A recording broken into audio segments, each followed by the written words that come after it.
The chamber on Zenthar Prime was built to impress. Crystal walls rose hundreds of feet into the air, reflecting light from the system's twin suns. 47 different species filled the massive room, each representative sitting in specially designed seats that accommodated their unique biology.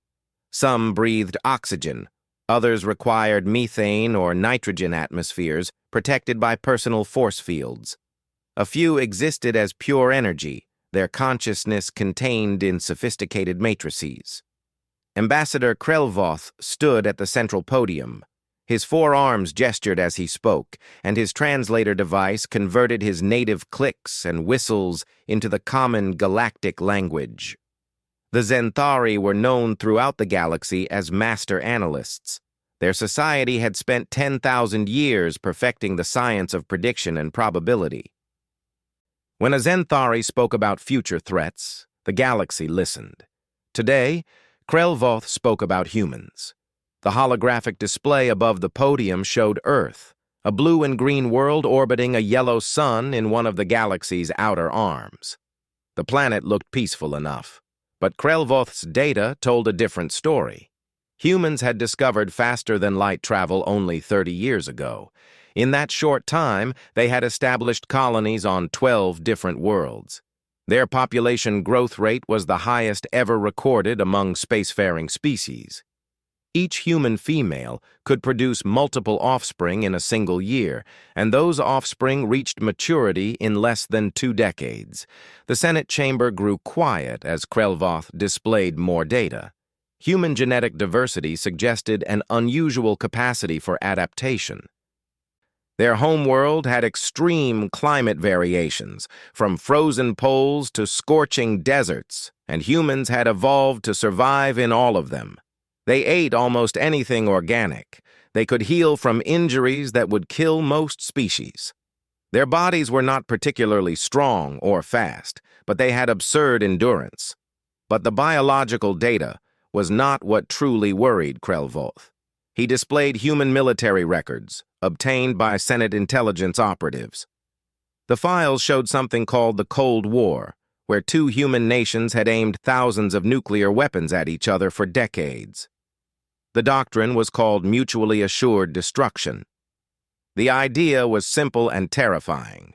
If one side attacked, both sides would die. And they had maintained this standoff for 50 years without flinching. Senator Thelandra of the Lumini rose to speak. Her energy form glowed softly as she addressed the chamber. The Lumini were ancient, far older than most Senate species. They had transcended physical bodies millions of years ago. They had seen empires rise and fall. They counseled patience. She reminded the Senate that humanity had made no aggressive moves toward any galactic species. They had responded to all diplomatic contacts with curiosity and respect. Their colonies were established on uninhabited worlds, taking territory from no one. Yes, they were expanding rapidly, but so had every young species upon discovering FTL travel. The Lumine themselves had once been just as eager to explore. Several other senators spoke in support of Thelandra's position. Perhaps humanity simply needed guidance. The Senate could establish trade agreements, cultural exchanges, and mutual defense treaties. They could help humanity integrate peacefully into galactic civilization. But Krelvoth's response silenced the optimists. He displayed a projection. The computer model showed human population growth over the next 200 years. By the year 2250, humans would outnumber every other Senate species combined. Their colonies would span hundreds of systems. Their resource consumption would create competition with established civilizations. And if they maintained their current rate of technological advancement, they would possess military capability equal to the entire Senate within a century. The projection showed various scenarios. In 70% of the simulations, humanity eventually went to war with other species over resources or territory. In 40%, humanity attempted to dominate the galaxy through force. In 15%, humanity's expansion triggered a collapse of the existing galactic order. There was only one scenario where humanity remained peaceful: if their population growth was artificially limited and their expansion tightly controlled. But implementing such limits would require humanity to accept restrictions no other species faced. The probability that humans would voluntarily accept such terms was calculated at less than 3%. Krelvoth presented the Senate with a cold mathematical conclusion. Humanity was not evil. They were not cruel. But they were dangerous, not because of what they were now, but because of what they would inevitably become. The logical response was preemptive action. End the threat before it materialized. The debate lasted 6 hours. Species argued, shouted, and pleaded. Some called for immediate military action. Others demanded more study. A few suggested that the Senate had no moral right to eliminate a species for crimes they had not yet committed. But in the end, the vote was called. Each species cast their decision. The holographic display showed the results in real time. One by one, the votes appeared. Yes, yes, yes. The pattern continued. Even Senator Thelandra, with deep reluctance, voted yes. The Lumini had seen what happened when the Senate ignored threats. The cost of being wrong was too high. The final tally appeared on every screen in the chamber. 47 species, 47 votes in favor, 0 against.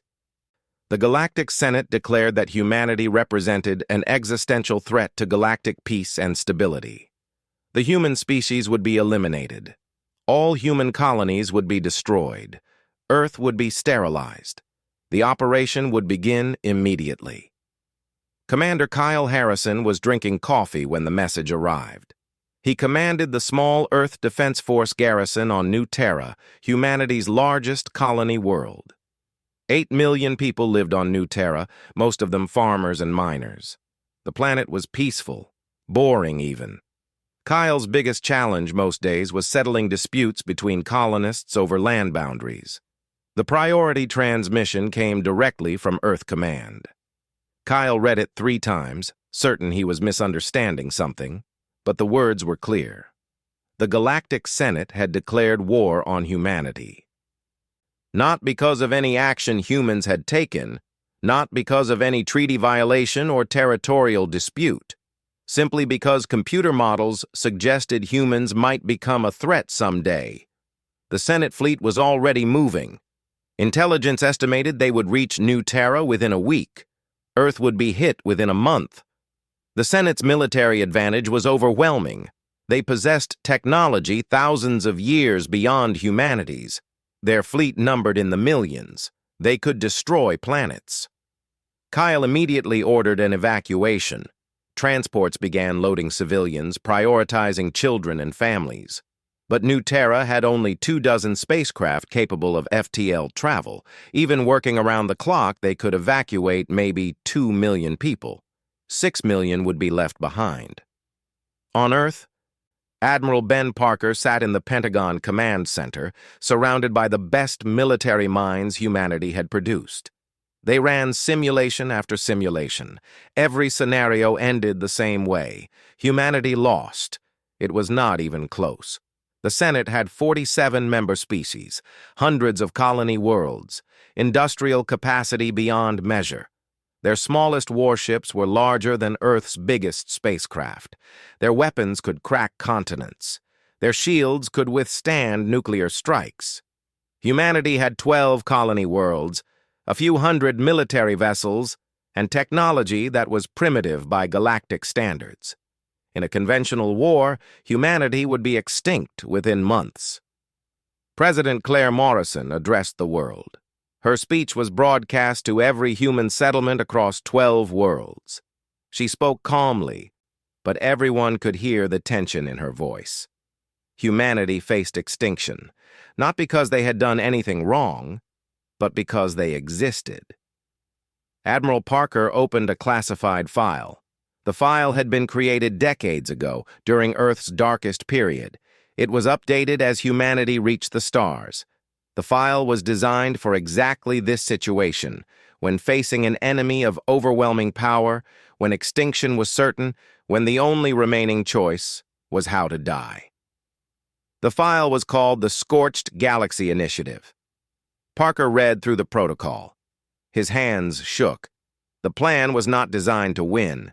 It was designed to ensure that if humanity died, the cost of killing them would be so high that no species would ever again consider genocide a logical choice. The protocol was simple. 47 species had voted to exterminate humanity. The Scorched Galaxy Initiative would target all 47 of their homeworlds simultaneously, not with conventional weapons, not with anything that could be intercepted or negotiated, with physics itself.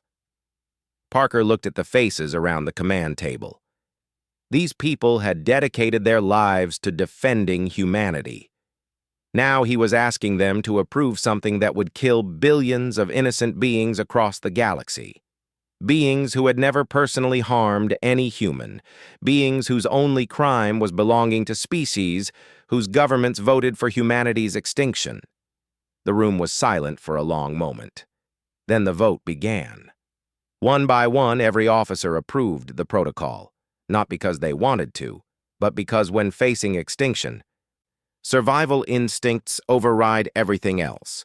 President Morrison gave the final authorization. The Scorched Galaxy Initiative was active. Across human space, hidden systems began to wake up. Systems that had been built in secret over 30 years. Systems buried in asteroids, hidden in moon cores, scattered in the dark between stars. Each system contained coordinates, engines, and a payload. The payloads began to launch, thousands of them. They were not missiles. They were solid masses of dense metal, accelerated to 99% of light speed. At such velocity, even a small mass carried enough kinetic energy to destroy a planet. The relativistic weapons would take years to reach their targets. They could not be recalled. They could not be stopped. They were simply mass and velocity. Physics did not care about politics or regret.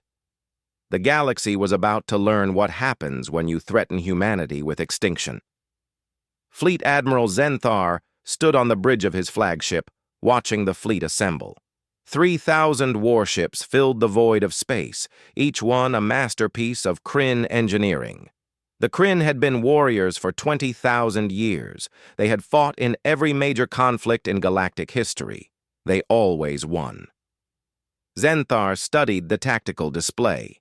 The human colony of New Terra orbited a yellow star 14 light-years from Earth. Intelligence reports indicated 8 million humans lived there, scattered across 3 continents. The colony had minimal defenses, a few orbital platforms, some ground-based missiles, nothing that could threaten a Kryn destroyer, much less a fleet. The orders from the Senate were explicit. Eliminate the colony completely. Leave no survivors. Make an example that would convince other human settlements to surrender without resistance. The Senate predicted the entire campaign would take 3 months.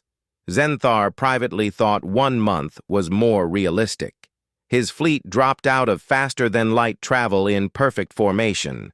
The ships emerged from hyperspace in a standard attack pattern, weapons charging, shields at maximum.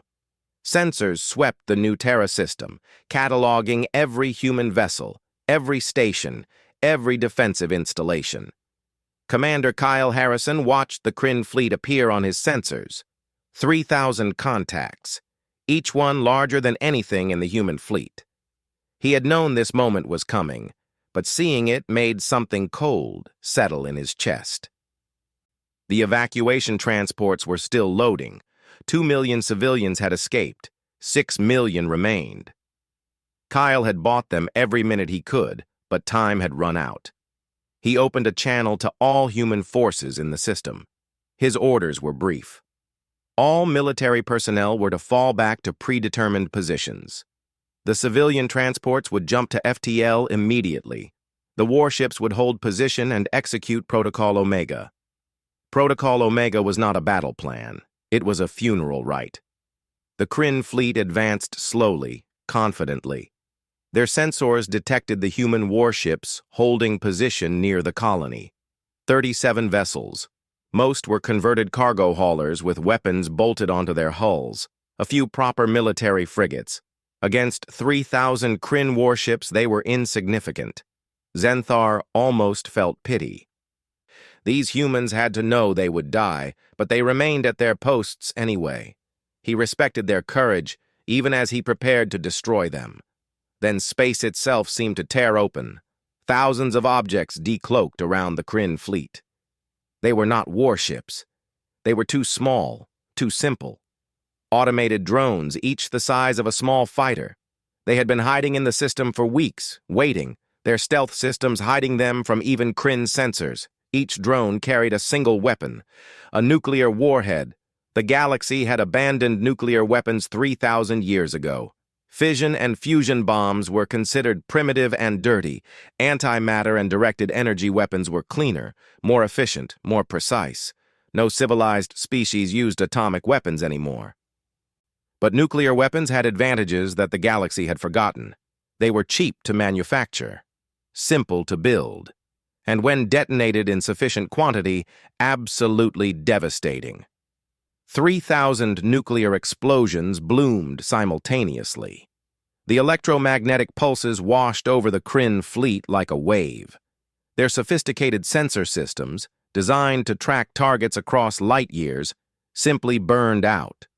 The radiation flooded their shields, which were calibrated to deflect energy weapons and kinetic projectiles, not the chaotic mixture of gamma rays and charged particles from nuclear detonations. The kinetic shock waves hit next. In space, nuclear weapons produced no fireballs, no mushroom clouds, but the expanding plasma and debris moved at thousands of kilometers per second. The overlapping blasts caught the Kryn fleet in a kill zone where there was nowhere to hide. Warning alarms filled every Kryn bridge. Ships tumbled as their guidance systems failed. Shields collapsed under the radiation load. Hull plating cracked from thermal stress. Crew members died as radiation penetrated their ships. When the chaos cleared, Zenthar stared at his tactical display in disbelief. 70% of his fleet was gone. 2,100 warships reduced to debris. The remaining 900 were damaged, some critically. He had led fleets for 40 years. He had fought in 12 major battles. He had never seen anything like this. The human warships did not press their advantage. They simply jumped to FTL and vanished, their mission complete. They had not come to win. They had come to make the Senate bleed.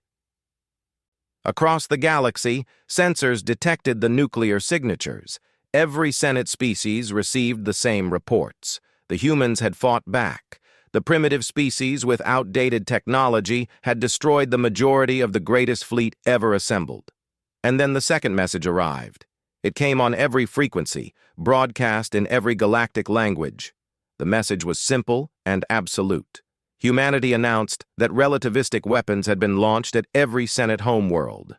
The weapons were traveling at 99% of light speed. They would arrive in 3 to 7 years depending on distance. There was no negotiation, no recall mechanism, no way to stop them. The Senate had declared war to prevent a future threat. Humanity had made that threat immediate. Ambassador Krelvoth read the message in his quarters on Zenthar Prime. His analytical mind immediately grasped what had happened. Humans had spent 30 years building a doomsday weapon, not a weapon to win wars. A weapon to ensure that anyone who tried to exterminate them would die, too. He accessed the Senate's sensor network and verified the human claims. The relativistic projectiles were real. Hundreds of them, scattered across the galaxy, each one a solid mass of metal moving at near-light speed. At such velocity, even a small projectile carried more kinetic energy than the largest antimatter bomb. His homeworld, Zenthar Prime, had 4 years until impact. The Senate convened an emergency session. The chamber that had been so unified days ago was now filled with panic. Representatives shouted at each other. Some demanded immediate surrender and negotiation. Others called for total retaliation, believing that killing every human would somehow stop the weapons.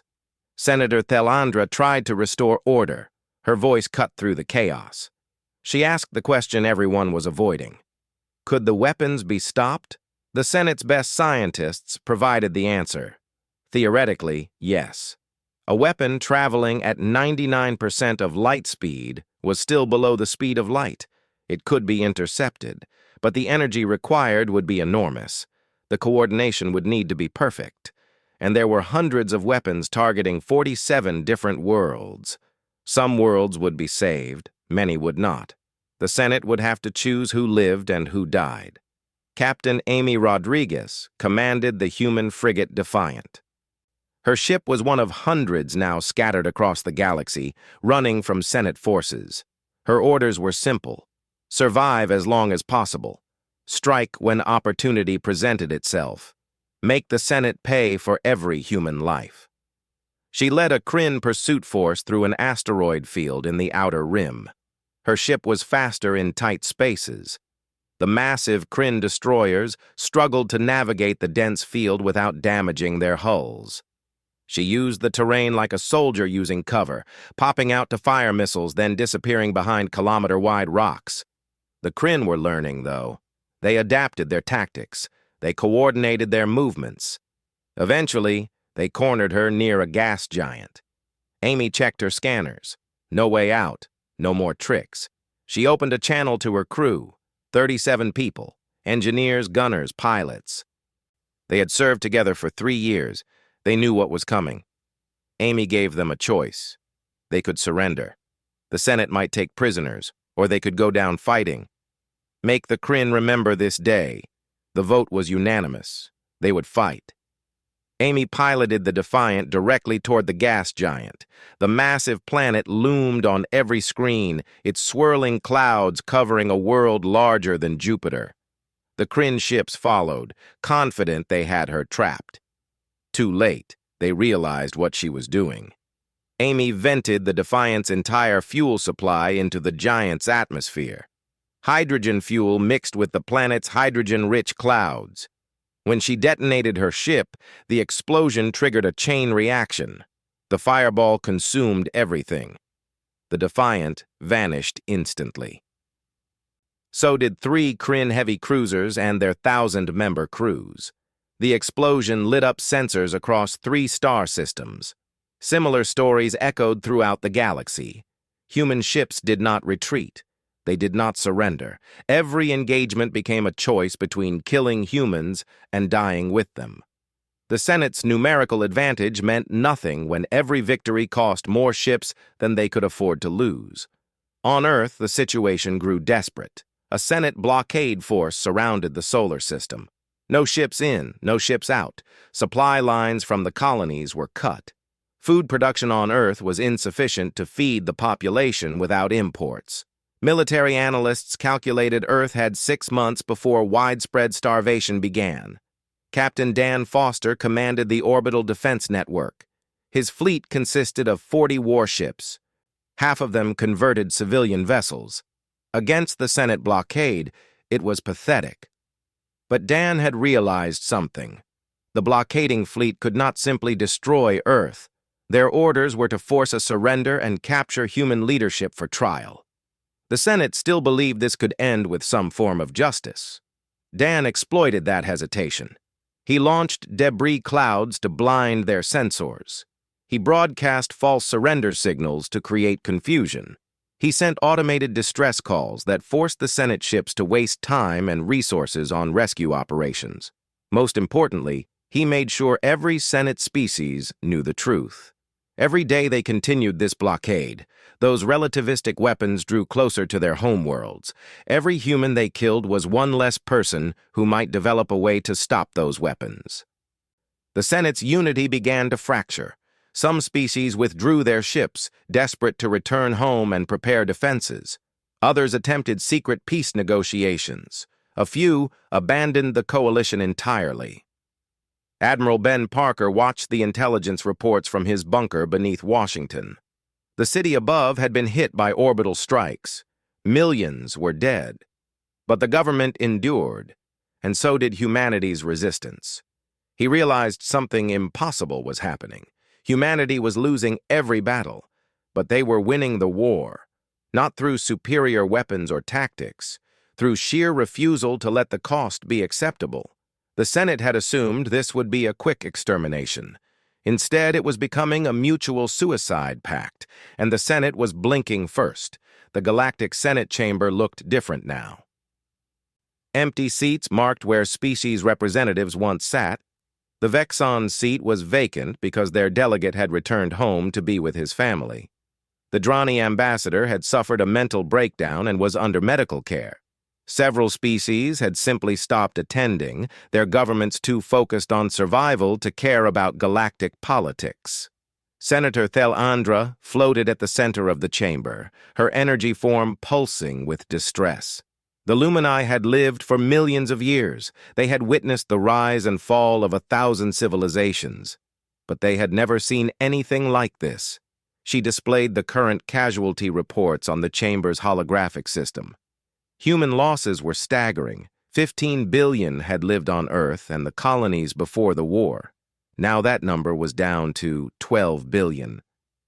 3 billion dead in 6 months. The Senate forces had destroyed 4 colony worlds completely. Earth itself was blockaded and starving.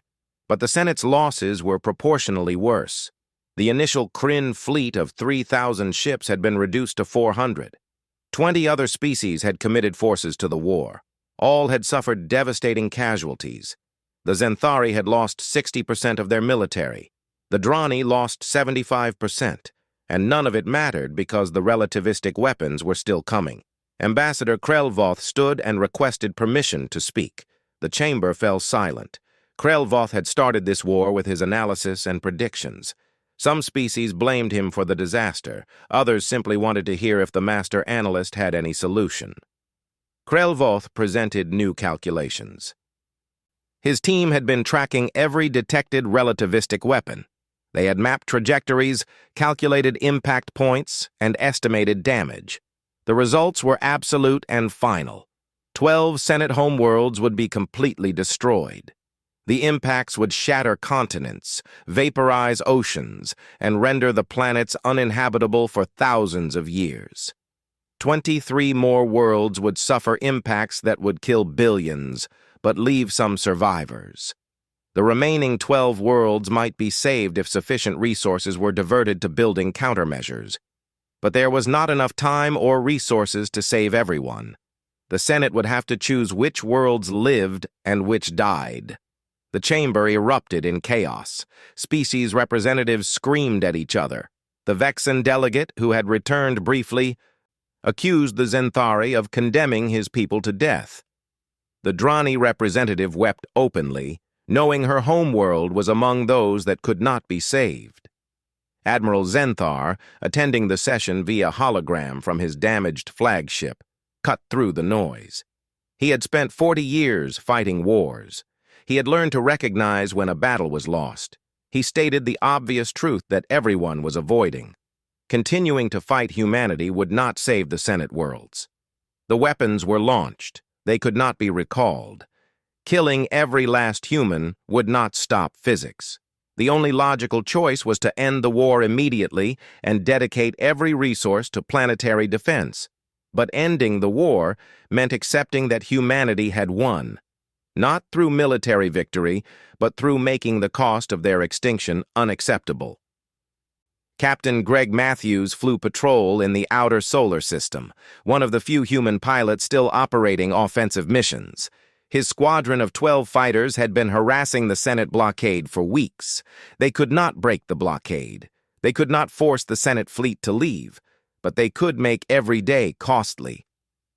Greg led his squadron in a hit-and-run attack on a supply convoy. They destroyed 2 transports before the escort cruisers could respond. As they fled, one of Greg's pilots took a direct hit from a plasma cannon. The fighter simply ceased to exist. That left 11 pilots in the squadron. When Greg had started this war, he had commanded 60 fighters. 49 were gone now. He knew the names of every pilot. He knew their families. Some of them had children. He returned to the underground base on Mars. The base commander briefed him on the strategic situation. It was bad. Earth's food supplies would last another 3 months. After that, millions would start dying of starvation. The military was already on reduced rations. But intelligence reported that the Senate coalition was collapsing. 5 species had completely withdrawn their forces. 10 more were in open negotiation for peace. The blockade was weakening every day. Greg asked the question that haunted every soldier. How many more had to die before this ended? The commander had no answer.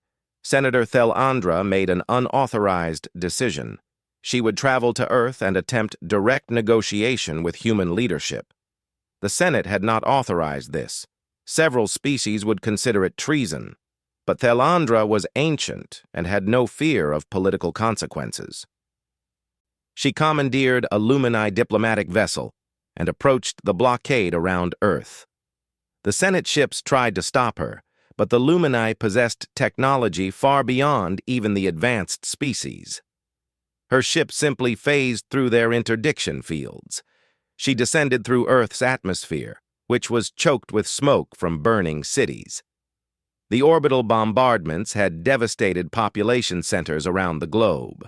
She could see the scars even from space. She landed near the human government's bunker complex, buried deep beneath what remained of Washington. Human soldiers surrounded her vessel, weapons ready. She broadcast a message explaining her peaceful intent. After an hour of tense negotiation, they allowed her to enter the bunker. President Claire Morrison met with Thelandra in a concrete room 300 meters underground. Morrison looked exhausted. She had not slept properly in weeks. The weight of billions of lives rested on her decisions. Thelandra spoke with the directness her species was known for. The Senate coalition was falling apart. 12 species had withdrawn completely. 15 more were negotiating for peace. The war was effectively over. Humanity had survived. But the relativistic weapons remained. 47 worlds still faced annihilation. Could humanity stop them? Morrison's answer was simple and devastating. No, the weapons had no guidance systems, no remote controls, no way to abort. They were solid masses of metal traveling at 99% of light speed. Even if every human wanted to recall them, they could not. The Scorched Galaxy Initiative was never designed to be stopped. It was designed to guarantee that exterminating humanity would cost everything. Thelandra asked the question that terrified her. Why would humanity build such a weapon, knowing it could never be controlled? Morrison looked at the ancient being and explained with calm certainty.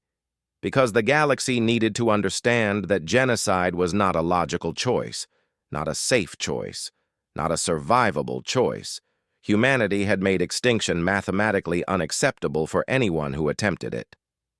Thelandra left Earth carrying a message to the Senate. Humanity would accept peace negotiations, but only on terms that guaranteed their survival. They would help develop countermeasures to save Senate worlds, but they would never disarm. They would never accept restrictions that no other species faced. And they would never forget that 47 species voted unanimously for their extinction. The message was clear. Humanity would live among the stars, or the stars would die with them. On the Zenthari homeworld, scientists worked around the clock developing countermeasures. The relativistic weapon targeting their planet would arrive in 3 years. They had that long to find a solution or watch their civilization end. The problem was physics itself. An object moving at 99% of light speed carried enormous kinetic energy. Destroying it would require either vaporizing it completely or deflecting its trajectory. Both options demanded more energy than any single planetary defense system could generate. The lead scientist, a Zenthari named Velkoth, proposed a solution. Multiple ships working in coordination could project a combined energy shield. If timed perfectly, the shield could vaporize the incoming projectile before impact. But the margin for error was 0. The projectile would be traveling too fast for real-time corrections. Everything would have to be calculated and executed perfectly, and it would require hundreds of ships working in perfect synchronization. Velkoth presented his proposal to Ambassador Krelvoth. The ambassador studied the calculations and understood immediately. This would work, but it would only save one world. There were not enough ships to defend all 47 targets. The Senate would have to choose which civilizations lived and which died. Captain Dan Foster watched Earth's orbital defense network crumble. The Senate blockade was weakening as species withdrew, but those who remained were growing more aggressive. They knew time was running out. If they were going to break humanity, it had to be now. A Kryn assault force punched through the defensive line and headed for Earth's surface. Their target was the government bunker.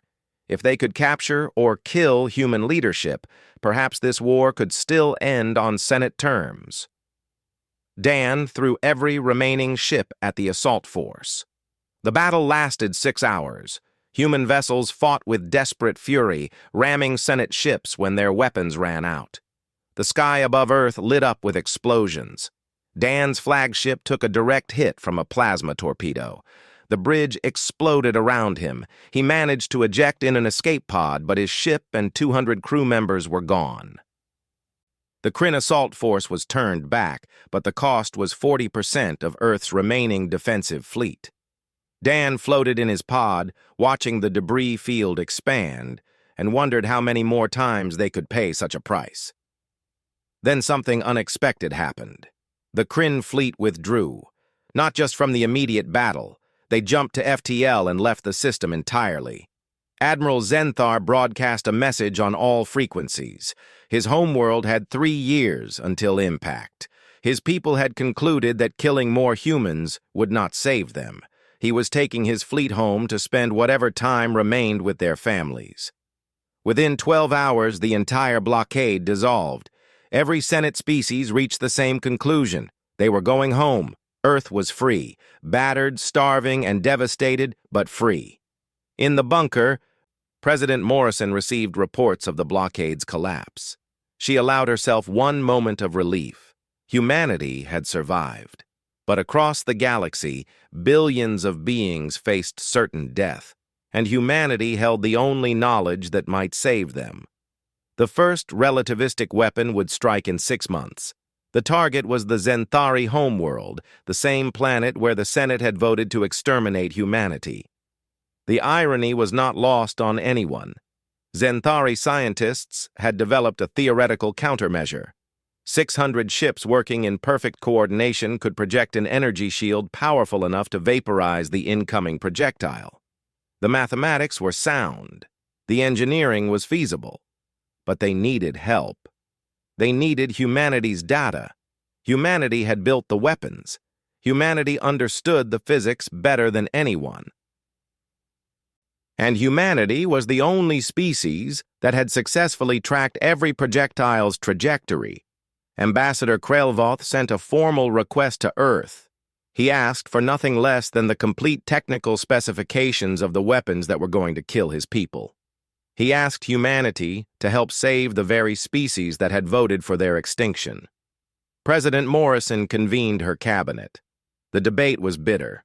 Some argued that the Zenthari deserved their fate. They had led the vote for genocide. They had provided the analysis that convinced the Senate to attack. Why should humanity save them? Others argued that helping the Zenthari was the right thing to do. The civilians on the homeworld had not voted for war. Billions of innocent beings would die for decisions made by their government. Admiral Ben Parker offered a different perspective. This was not about mercy or revenge. This was about humanity's future in the galaxy. If they refused to help, they would be seen as the monsters the Senate had feared. But if they helped save Senate worlds, they would prove that humanity valued life even when that life had tried to end them. Morrison made her decision. Humanity would provide complete assistance.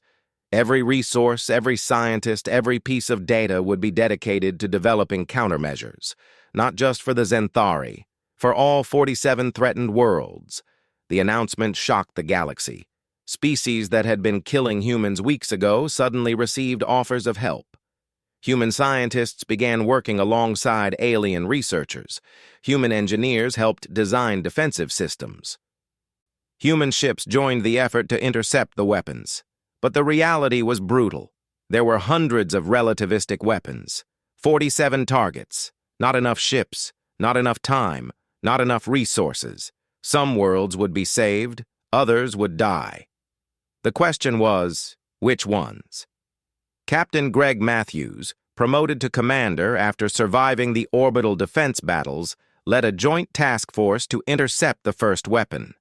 His fleet consisted of 300 human ships and 300 Xanthari vessels, 600 total, the exact number needed.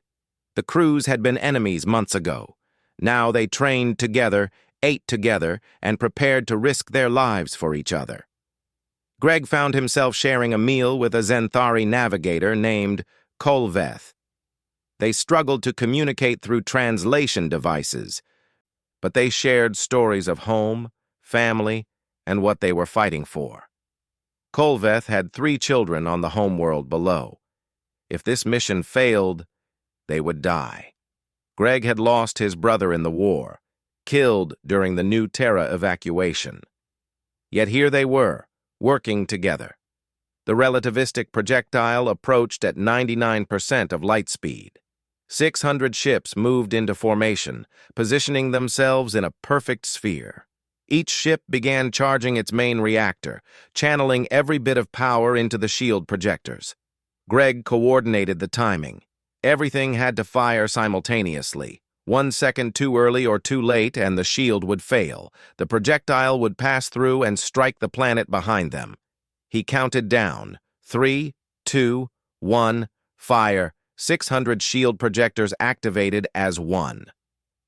The combined energy formed a massive barrier in space, a wall of pure force. The relativistic weapon struck the shield traveling at 297,000 kilometers per second. The collision released more energy than a supernova. Light flooded across 3 star systems. Every sensor within 100 light-years registered the impact. For 3 seconds, a new star burned in the void.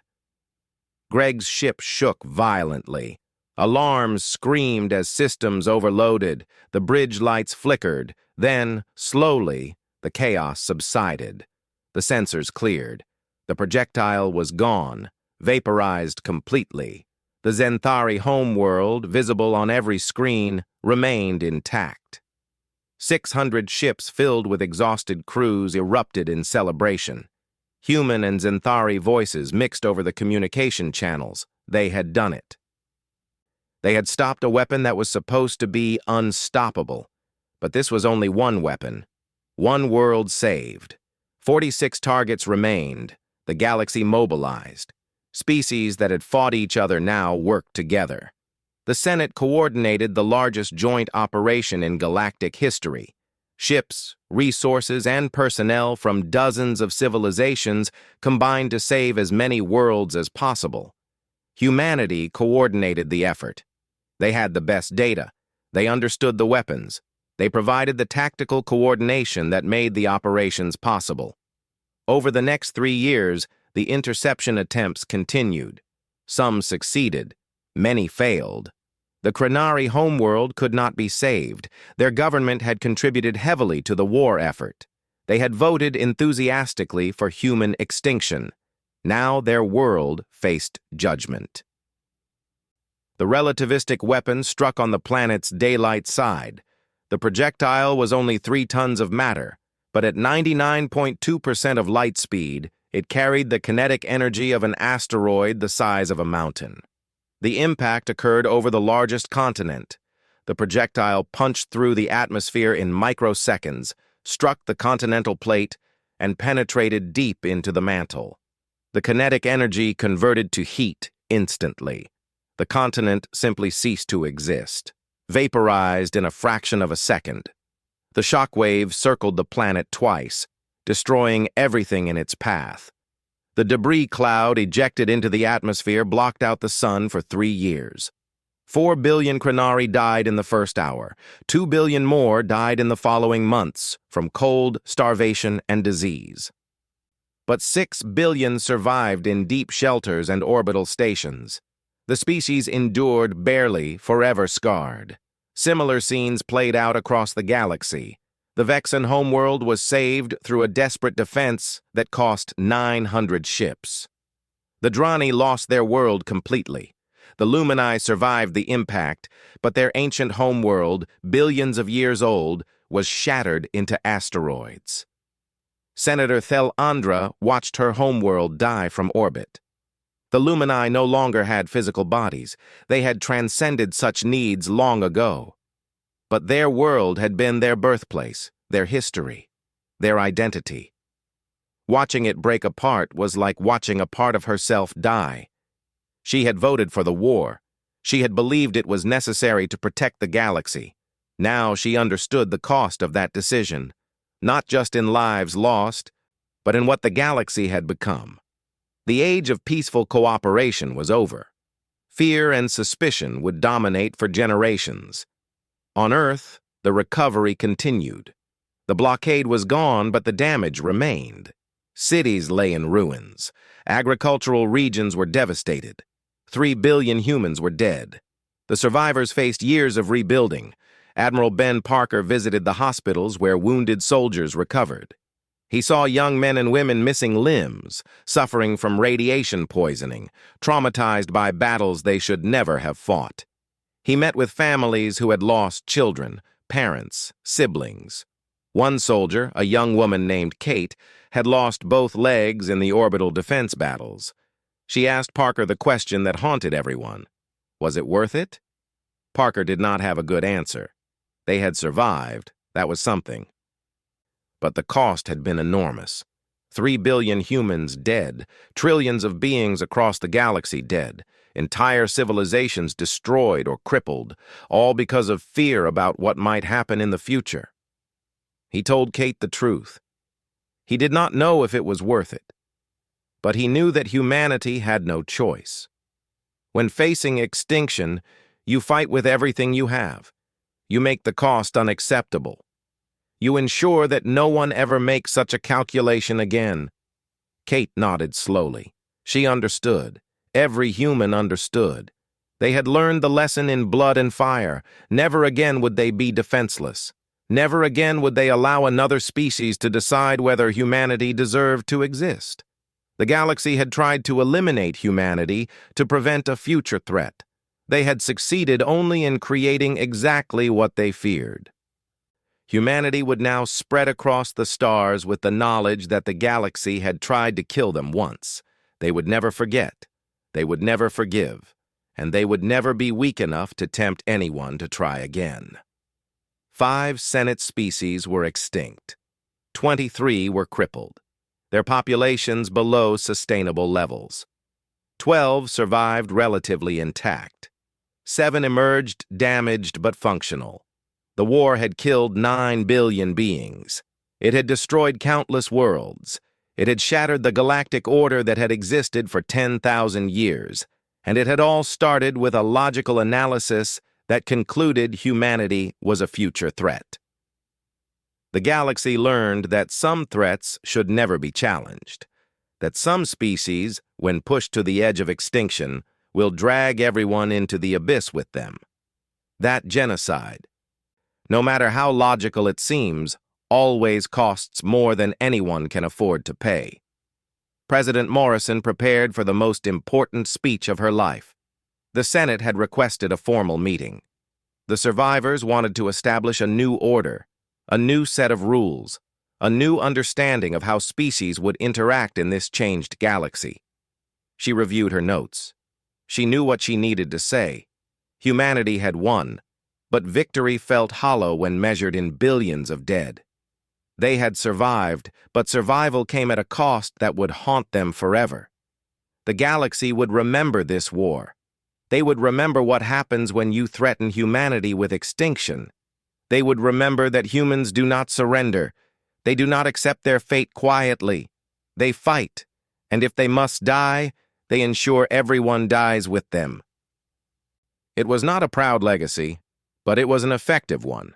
No species would ever again vote unanimously for humanity's extinction. 3 years after the war began, the last relativistic weapon was intercepted. The galaxy released a collective breath it had been holding. The age of extinction was over. Now came the age of reckoning. The Galactic Senate reconvened, but the chamber looked nothing like it had before. 23 seats sat empty, representing species that no longer existed or were too devastated to send representatives. The remaining delegates looked tired and old, even those whose species did not age in ways humans understood. Senator Thelandra called the session to order.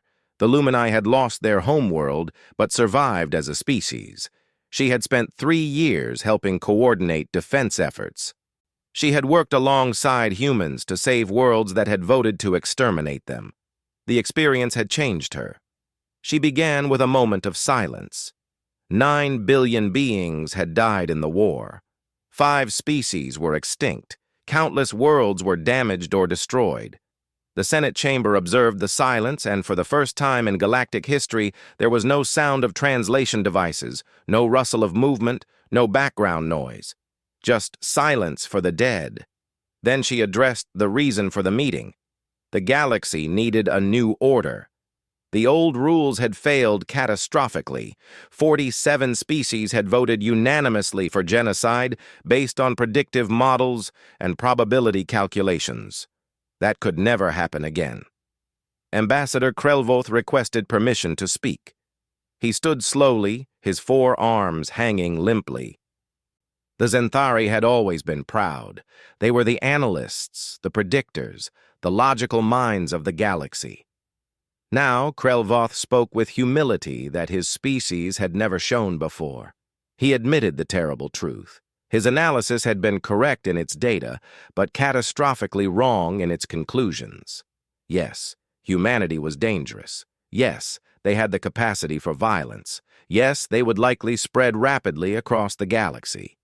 But his analysis had failed to account for one critical factor. It had calculated humanity's capacity for violence, but missed their capacity for sacrifice.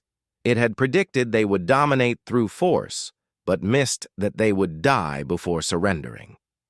It had seen them as a threat to eliminate, but missed that the attempt to eliminate them would cost more than allowing them to exist. Krelvoth proposed a new law. Never again would the Senate authorize preemptive extermination based on predicted threat. No species would face elimination for crimes they had not committed.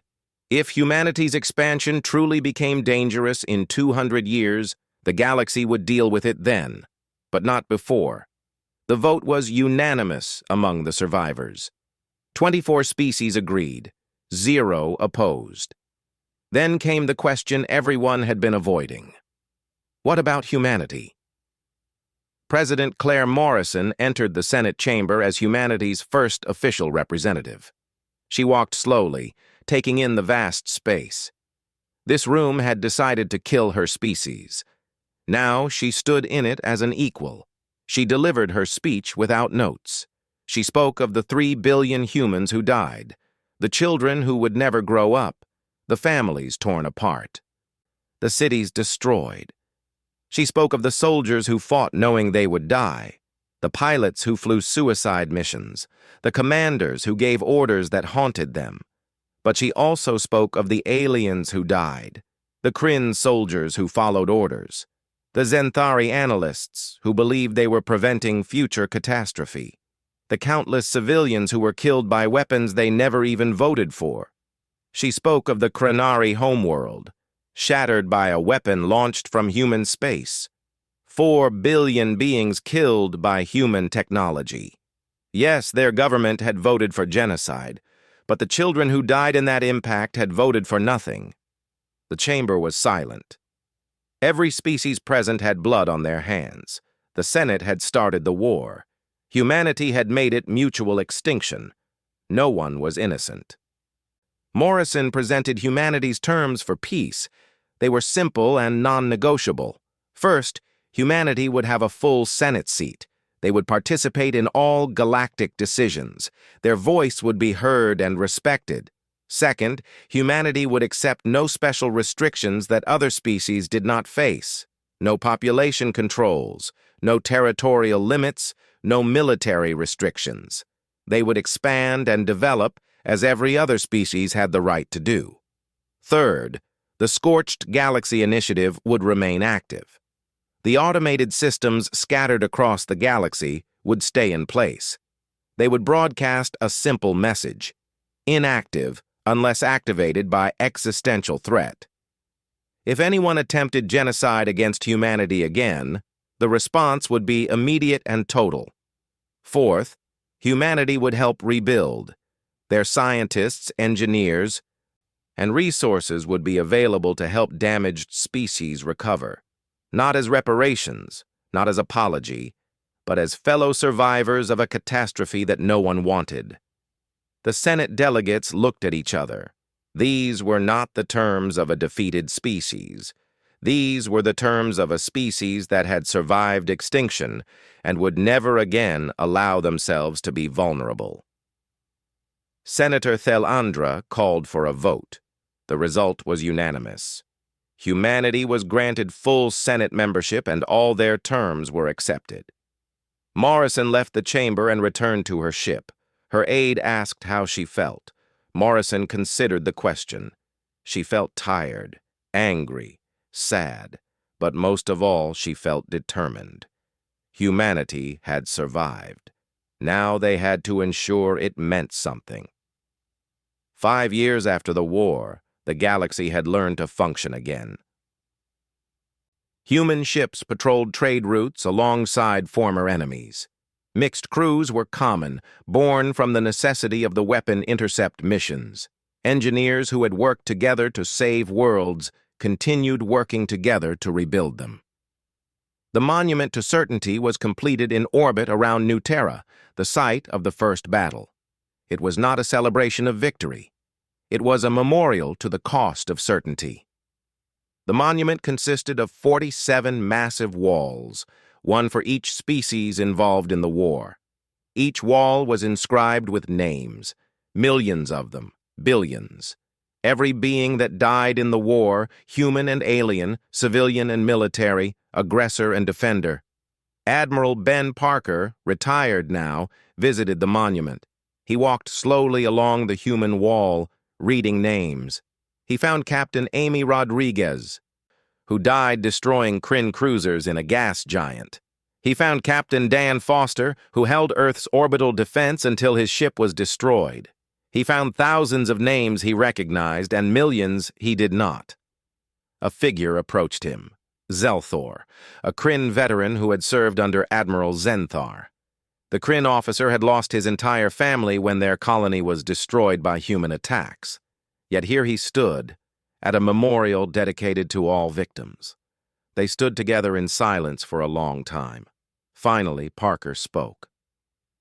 "We never wanted this war." Zelthor's translator device carried his response. "We thought we were preventing one." "You were," Parker said quietly, "just not the one you imagined." They stood together, two old soldiers from opposite sides, united by loss. The war had taught them both that certainty was dangerous, that predictions could be catastrophically wrong, that attempting to prevent a future threat could create a present catastrophe. Across the galaxy, humanity continued to spread. They established new colonies, they built new ships, they developed new technologies, but they moved carefully now, aware that their reputation had been earned in fire and blood. Other species watched them warily, the humans who had fought with such desperate fury, the humans who had chosen mutual extinction over surrender, the humans who had weaponized physics itself. But they also saw humans working in hospitals, treating alien patients, human engineers helping rebuild damaged worlds, human scientists sharing knowledge freely. The species that had threatened to drag everyone into the abyss was also the species that had worked hardest to save everyone.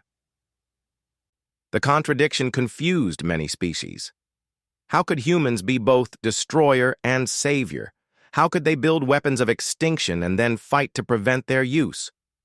The answer was simple but profound. Humans contained multitudes. They could be gentle and violent, generous and ruthless, creative and destructive. They were capable of both genocide and salvation. What they became depended entirely on how they were treated. Treat them as equals, and they were valuable allies. Treat them as threats to be eliminated, and they became exactly that threat. The Senate had declared war to prevent humanity from becoming dangerous. In doing so, they had forced humanity to demonstrate just how dangerous they could be. It was a lesson written in the ruins of 5 extinct civilizations and 23 crippled species. Senator Thalandra, now serving as the Senate's chief diplomat, often reflected on this lesson.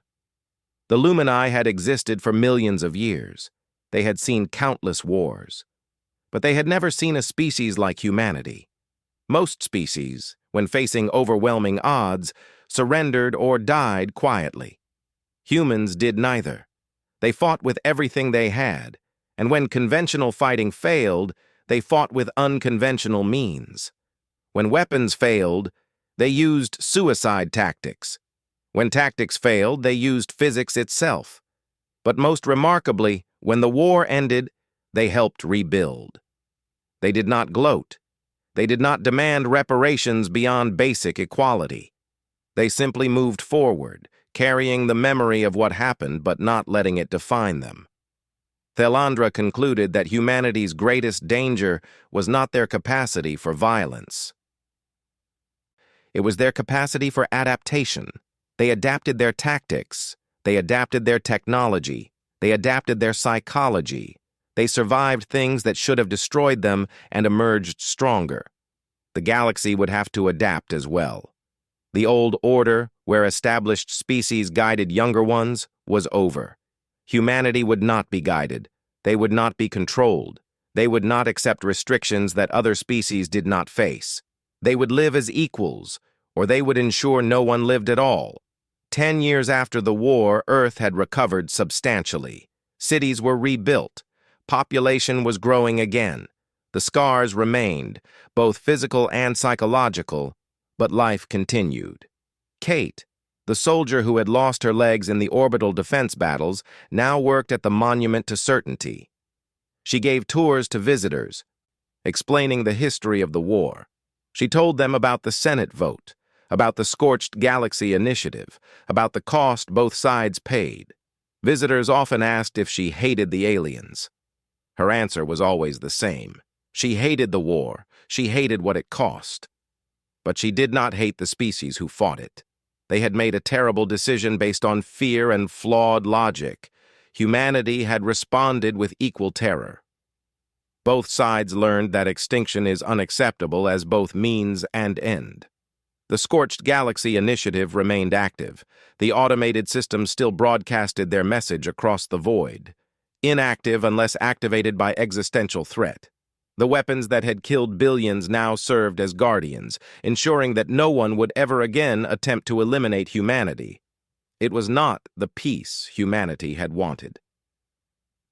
But it was the peace they had earned. The galaxy moved forward, forever changed. The age of assumed safety was over. The age of careful respect had begun. Species dealt with each other knowing that pushing any civilization to extinction would result in mutual destruction. Humanity's message was clear and would echo through galactic history forever. They were willing to coexist peacefully with any species that treated them as equals. But any species that threatened their existence would face a response so devastating that both sides would be destroyed. The Senate had announced war against humans to prevent a future threat. They had triggered their own extinction event. 5 species died completely. 23 more barely survived, all because they tried to eliminate a species that refused to die quietly.